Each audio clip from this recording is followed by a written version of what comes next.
Y mi papá, más que nada mi papá, tenía el sueño, era un joven idealista, tenía 24 años cuando llegó a Chile, mi mamá tenía 21, eran jóvenes que la verdad que vieron que el camino al socialismo por vía democrática y pacífica, por la vía pacífica, ¿no?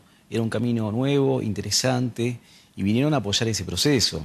Por ahí mi papá por ahí en algún momento se equivocó en dónde militaba, pero después, una vez en el norte, se alineó con la Unidad Popular y ahí trabajó en pos de este proyecto.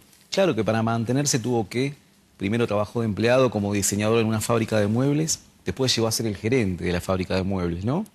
En la ciudad de Vicuña, ¿no?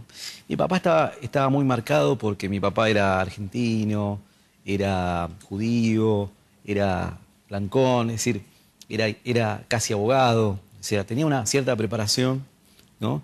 Y era muy por la derecha, lo tenía muy marcado en una ciudad prácticamente rural, ¿no? Entonces, mi papá ya sabía que en el momento del golpe él se tenía que escapar, eso era evidente. Lo que él no midió es lo que le podía pasar a su esposa o a mí, ¿no? Porque yo podría haber sido víctima Según tú has de... reconstruido esta historia, ¿tomas esa conciencia en qué momento? Porque esto ocurre en diciembre, Exacto, el golpe es en septiembre. exactamente. Toma la conciencia en qué momento. ¿Hay algo, Mira, a partir de lo que tú has podido sí, reconstruir, acá que le hace pensar que se tiene que ir? Y que es ahí cuando se produce claro, porque el doble asesinato. la idea de él era escaparse, está oculto por los compañeros. Después, la idea de él era que atravesemos la cordillera y que nos salvemos. Es decir, que en realidad él era el que más estaba en duda, que por ahí lo podían detener, lo podían torturar, lo podían matar. Él sabía que le podía pasar eso, lo que nunca... me lo cuentan los compañeros, ¿no? Porque yo con 2 años de edad nunca hubiera podido entender ni recordar, pero los compañeros me cuentan los compañeros de mi padre, de que él tenía la idea de escaparse a la Argentina, con su familia, con su esposa y su hijo. La historia fue así. Yo era una guagüita, perdí un zapatito. El campesino que nos ayudaba, Luis Ramírez, que es el que denuncia a la justicia, se contacta con un profesor, ¿no? Este profesor compra unos zapatitos para mí. Parece que estaba medio copeteado ese día. Bueno, son cosas que pueden pasar, ¿no? Cualquiera de nosotros no puede pasar.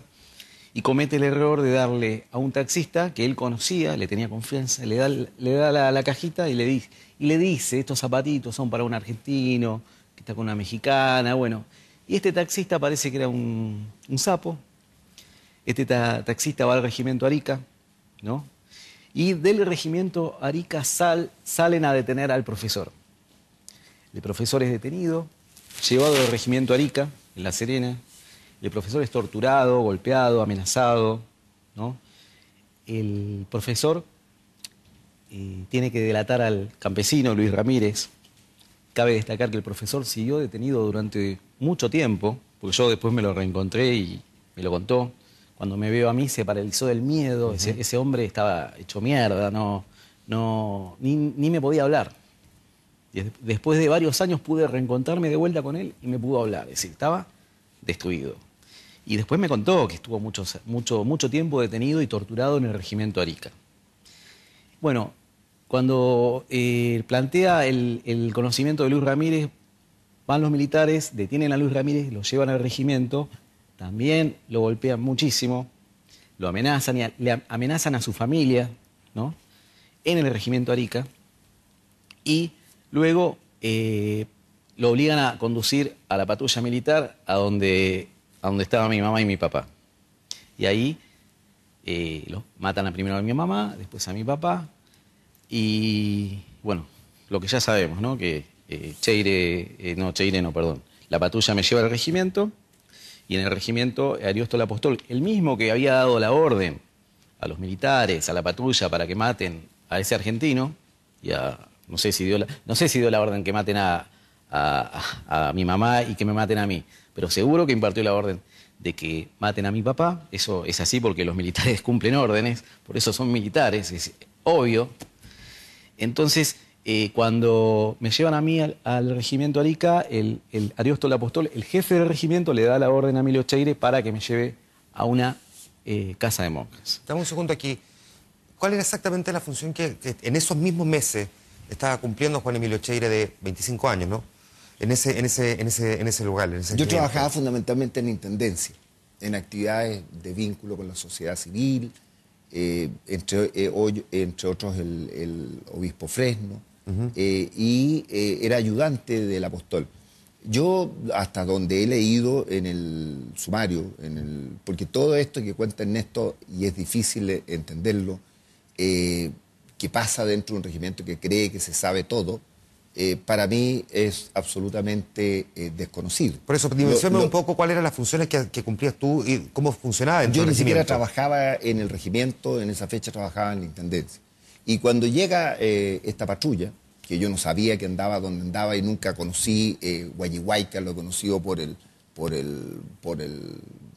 los papeles posteriores, digamos, me corresponde lo que dice Ernesto y lo que está aprobado y lo que he declarado ante la justicia y lo que he reiterado en estos días. Y ese sentimiento, esa visión de que en el ejército todas las horas influyen y que es difícil explicarla, que no es necesariamente así. El regimiento Arica en ese tiempo era unas pocas unidades que esta patrulla yo ni siquiera sé quién la forma. En esto una de las cosas que pidió... La verticalidad que tú mismo describiste hace un rato, me imagino que en este caso se operó. Tú dices que me entregaron una información, yo la creí, no ni siquiera la cuestionaste, me imagino que la verticalidad sí funcionaba en el regimiento entonces. La verticalidad funciona en ciertos aspectos, pero el grado de autonomía que tenía este tipo de operaciones, no solamente el regimiento Arica, sino que, y esto lo comprobé yo posteriormente con el informe Valech y otras, la autonomía que tenían grupos o grupúsculos dentro de las unidades militares, que obedecían incluso a órdenes y está probado en la justicia, que no provenían del mismo lugar, sino que eran monitoreadas desde lugares, desde Santiago, por otras instituciones u organismos de inteligencia, lo que se llaman canales técnicos o canales especializados. Es impresionante. Tú dices que, perdona, trabajar en la intendencia y te encarga a ti, Ariosto Apóstol, entregar a este niño a este convento. Donde él también hace un contacto con el obispo Fresno, y él también va al convento, y ahí hay una profunda diferencia. ¿Te pide a ti exactamente por qué? ¿Crees que te lo pidió a ti? Porque yo soy su ayudante y cuando llega esta patrulla, estoy ahí. Estoy llevando documentos de la intendencia y llega...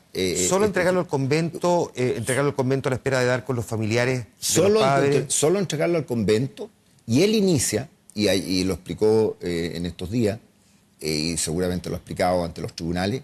Un ayudante es el que desde un lugar comunica. Empezó toda una campaña de buscarle a Ernesto un lugar con su familia, el origen de su familia, que era Argentina y México. Y se demora mucho los funcionarios de México y de Argentina en llegar a cosa que a mí no me correspondió ver ya, porque como te digo, mis actividades eran otras. ¿A los abuelos? A los abuelos. Y ahí hay un tema de la historia de Ernesto que a mí me impactó en nuestro conocimiento. Ese cuaderno que él conoce y esa mentira, esa suplantación de la verdad que hacen sus abuelos para lo que yo le dije en esa oportunidad, para protegerlo. Y lo que yo le preguntaría es el sentir esa mentira que acá yo siento otra mentira, otro engaño, por otra razón. Esa mentira y ese engaño que él siente, que me contó él, que le afectó profundamente en su vida, tiene una expresión de razón que yo la encuentro tremenda, pero hermosa para entenderla.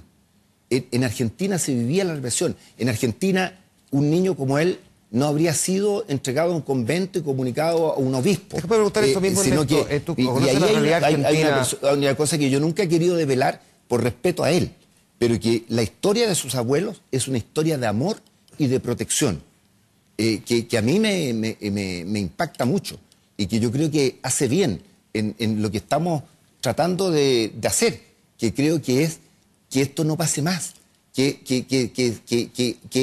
estas personas que tienen sueños como sus padres puedan vivir, que las personas que... Yo tenía la misma edad de su padre, que las personas que teníamos sueños como los míos puedan tener una vida normal y no la vida que nos ha cruzado con estos dolores, estas desesperanzas y estos problemas. En Argentina, a diferencia de Chile, los niños eran vendidos, se los quedaban a los militares.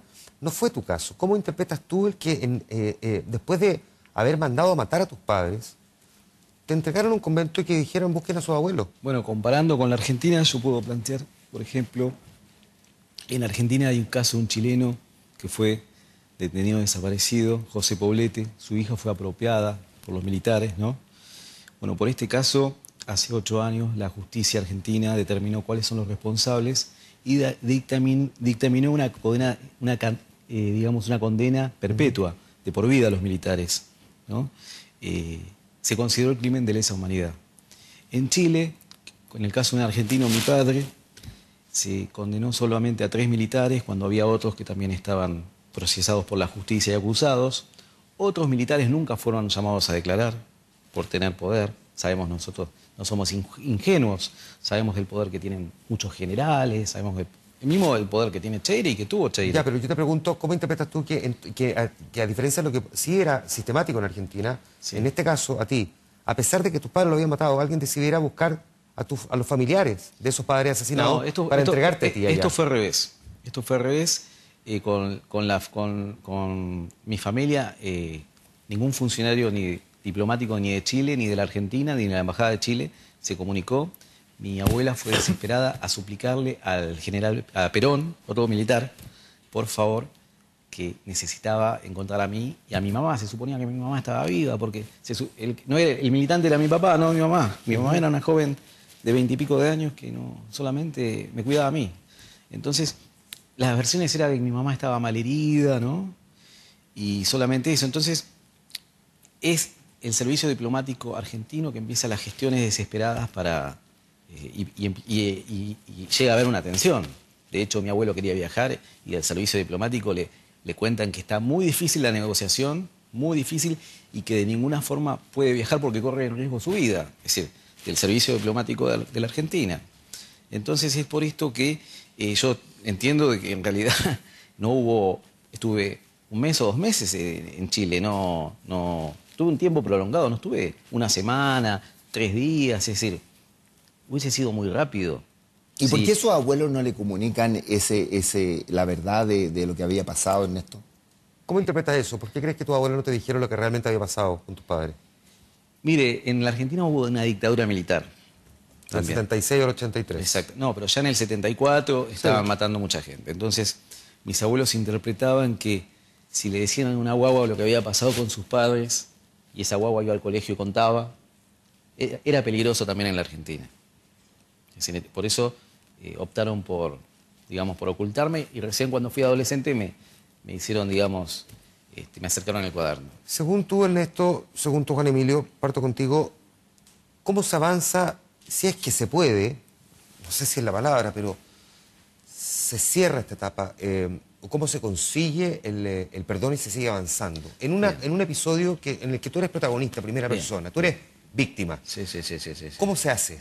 Bueno, yo digo una cosa, yo no quiero ni venganza, no tengo odio, me da mucha bronca el hecho, muchísima bronca, la canalizo por otro lado, no en este momento, pero repito, yo a los militares que tienen participación real en estos hechos, yo lo que quiero es que tengan una condena acorde a lo que fueron estos crímenes. En el caso de mis padres, le dieron 5 años nada más a algunos militares, se aplicó por arte de magia la media prescripción, que es una figura inventada en Chile, para perdonar a los militares. Así lo considero yo y lo consideramos muchos familiares. Entonces a mí me parece que una de las formas es la justicia real, digamos, y verdadera, que es la cadena perpetua para los responsables. Lo otro es que lamentablemente en Chile los militares siguen teniendo muchísimo poder, ¿no? Entonces es muy difícil que los jueces sienten en el banquillo de los acusados a algunos militares. Es muy complicado. Ahora, tú me preguntas cómo se hace con esto. Yo lo que digo es, a 40 años, esto no se ha resuelto. ¿Por qué? Porque no ha habido justicia. Y la justicia no solo la reclamamos los familiares, la reclama todo el pueblo de Chile. ¿Y por qué la reclama todo Chile? Porque Chile, todo el pueblo fue víctima de la dictadura.